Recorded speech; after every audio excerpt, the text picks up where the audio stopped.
Hey, everybody, and welcome to this deep dive. And today we're going to get into visual semiotics. Ooh, fun. It is going to be fun. We're going to be talking about how visuals communicate meaning. It's going to be a really interesting one today. I think so.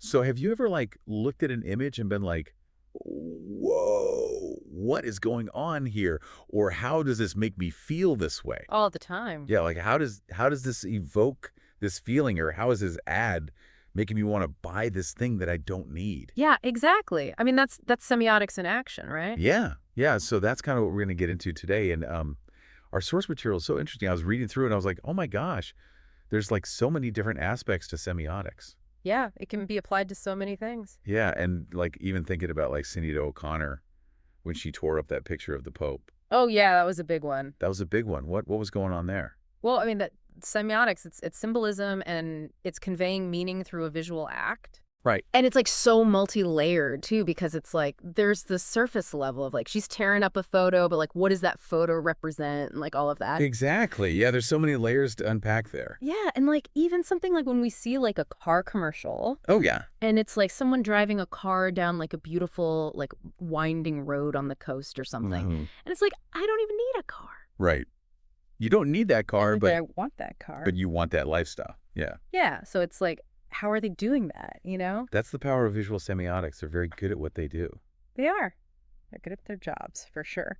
Um, so I guess to get started, like, what is a sign in this semiotic world? Well, that's a great question, and that's like the core of semiotics, really. Yeah. Um, there are a couple of like big thinkers in semiotics, like Saussure and Peirce, Okay. and they each had their own kind of take on what a sign is. Okay. So Saussure really focused a lot on language, Yeah. and he saw a sign as a two-part system, the signifier and the signified. So the signifier is kind of like the form. Like if you see the word tree or a picture of a tree, Right. that's the signifier. And the signified is the concept that it represents. So the idea of treeness. Okay, so the signifier is like the visual, and the signified is like the meaning. Yeah, exactly. Like the concept behind it. Okay. So yeah, like I said, the word tree or a picture of a tree, that's the signifier. The signified is that concept of treeness. I got it. Yeah. Okay. Pierce had a little bit of a different take on it, and he kind of added a third element into the mix. Okay. So he had this triadic model of the sign, and it included the sign and the object, but then also this thing called the interpretant. Interpret. Yeah, so the sign would be like that drawing of a tree we were talking about. The object would be like the actual tree out in the world. Right. But then the interpretant is like the understanding that you as the viewer bring to the sign. Okay, so like we could both be looking at the same image of a tree, Exactly. but we both might have different interpretations of it. Yeah, exactly. Like you might see a drawing of a tree and think, oh, I used to climb trees with my brother in our backyard when we were kids. And I might see a tree and think, oh, I love going for walks in the forest and like feeling the shade of a tree. Right, or like I went camping one time and like all these different, Right. memories and things. It's all about your own personal experiences and background and how that shapes your interpretation. Right. Okay, so we're like taking in all of this information Yes, all the time and filtering it through our own lens. absolutely. It's a constant process. Okay, so then how do we like categorize these different types of signs, or are there different types? There are definitely different types of signs, and Pierce actually came up with these categories of like iconic, indexical, and symbolic signs. Okay. And these kind of help us understand like the different ways that signs can connect to their meanings. Okay.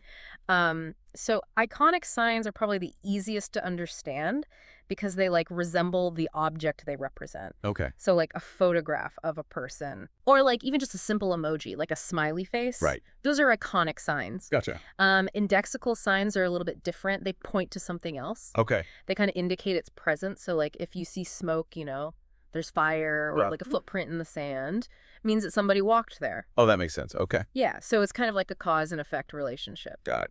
And then symbolic signs are where the relationship between the sign and the meaning is purely conventional. Okay. So it's like based on cultural agreement or learned associations. Okay. So like a flag representing a country Right. or a traffic light telling you when to stop and go. Okay, so like there's no inherent connection. It's just something that we've learned over time. Exactly. Yeah, it's purely symbolic. Okay. And what's really cool is that a single sign can sometimes operate on like multiple levels. Oh, really? Like it can be all three of those things. So remember that Sinead O'Connor example? Like Yeah. when she tore up the photo of the Pope? That was iconic because it literally resembled him. Right.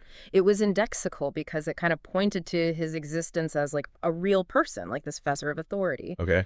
But it was also symbolic because it represented like the Catholic Church and everything it stood for, at least for her at that moment. Wow. So it was like all three of those things wrapped up in one. That's crazy. Yeah. That's so interesting. Okay, so we've got these signs, and we kind of have a basic understanding now of like what they are and how they work. Yeah. But how do we move beyond just like our gut reaction to a sign, Hmm. and Yeah. start to analyze it in a more structured way? Right. Like, is there a framework for like understanding that deeper level of meaning? Yeah, there definitely is. And that's what we're going to get into next. Yeah, so one of the key tools that we use in semiotics is this distinction between denotation and connotation. Okay. So denotation is kind of like the literal dictionary definition meaning of a sign. Right. And then connotation refers to those suggested or culturally loaded meanings like the feelings and associations that a sign evokes. Okay, so denotation is like what we see at face value, Yeah. and connotation is like what's underneath. Yeah, exactly. Like the deeper level of meaning. Got it. And this is like super important when we're talking about visual communication because images are so powerful at like tapping into those connotative meanings. Right. So like think about advertising. Okay. Like a car ad might denotatively just show you like a specific model of car, but connotatively it's selling you like a whole lifestyle, like freedom, adventure status. It's giving you vibes. It's giving you vibes. Exactly.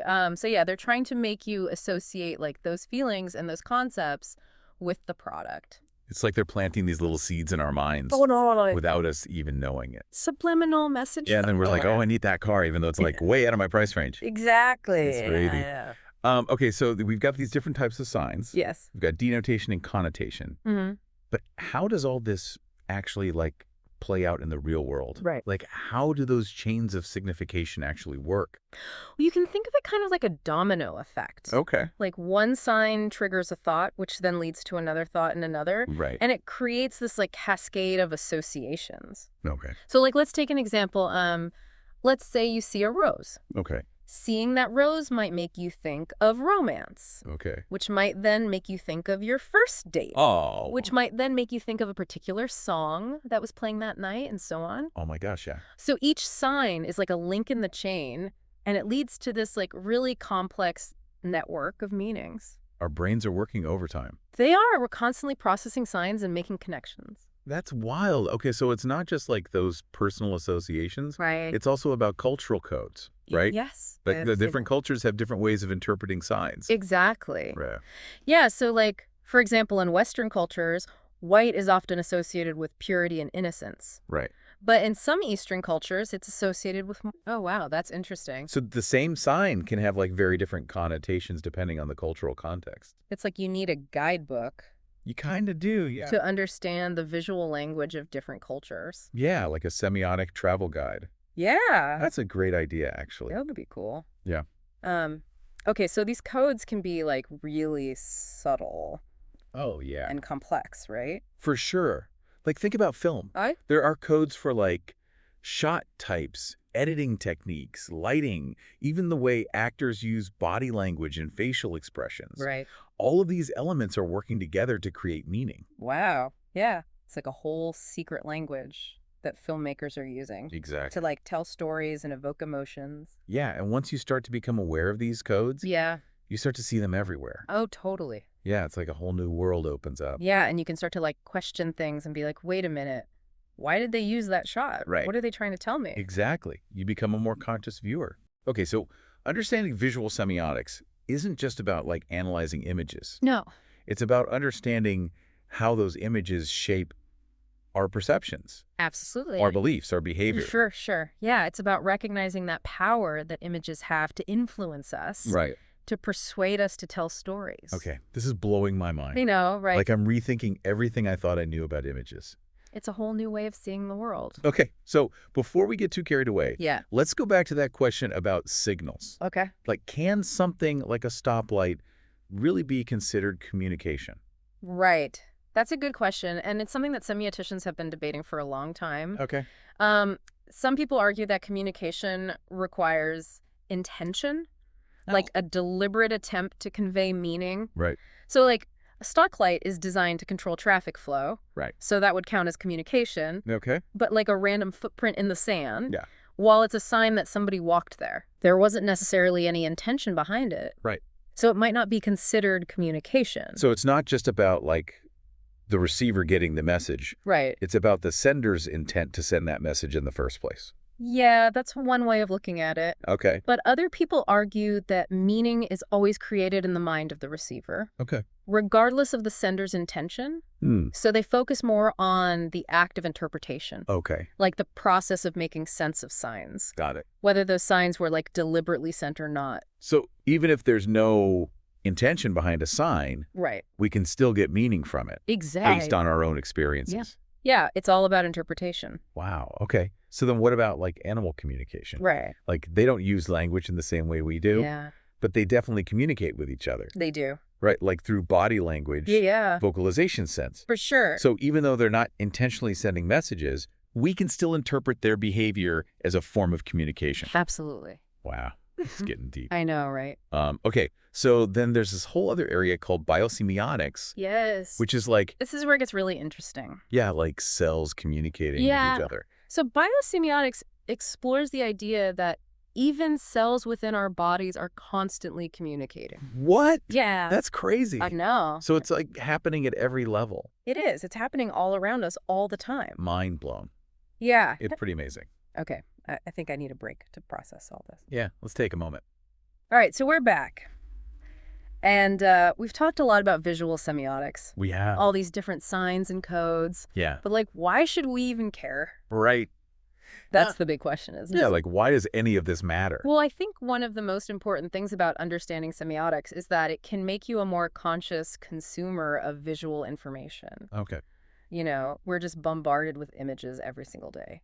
Oh, yeah, constantly. From advertising to news, social media, entertainment, all of it. Right. And all of those images are trying to influence us in some way. So it's like we need to be able to see through the matrix, Kind of, yeah. like recognize those tactics that advertisers are using to get us to buy things we don't need, Exactly. or how the news is using certain images to shape our opinions. Right. Like, think about all those connotative meanings we were talking about. Yeah. They're using those to connect to their products or their messages with certain lifestyles or emotions. Right. So if we understand how they're doing that, Yeah. then we can make more informed choices. Exactly. We can be more critical of what we're seeing. Okay, so it's not just about being a savvy shopper. Right. It's also about understanding different cultures, Yeah, definitely. because different cultures have different visual codes. They do, like, what might be considered polite in one culture might be offensive in another. Right. Colors can symbolize different things. Gestures can have different meanings. Yeah. It's like a whole other language. It is, yeah, like a visual language. And if we can learn that language, Yeah, then we can communicate more effectively. absolutely. We can avoid misunderstandings and build better relationships. Okay, so we've talked about advertising. Yeah. We've talked about different cultures. Mm-hmm. But what about just like everyday life? Right. How can semiotics help us understand our own thoughts and perceptions? Well, it can help us be more aware of how images influence the way we see the world. Okay. Like, think about the images we see on social media. Oh my gosh. Those perfectly curated pictures of people's lives. Right. They're not always real, Definitely not. but they can still affect how we feel about ourselves. Totally. Like it makes us compare ourselves to these unrealistic standards. Exactly. Huh. And semiotics can help us deconstruct those images Okay. and see them for what they are. So it's like a tool for self-awareness. Yeah, I think so. Like it helps us understand how we're being influenced by these images. And it can help us resist those influences. Right. It's about taking back control. Exactly. Yeah.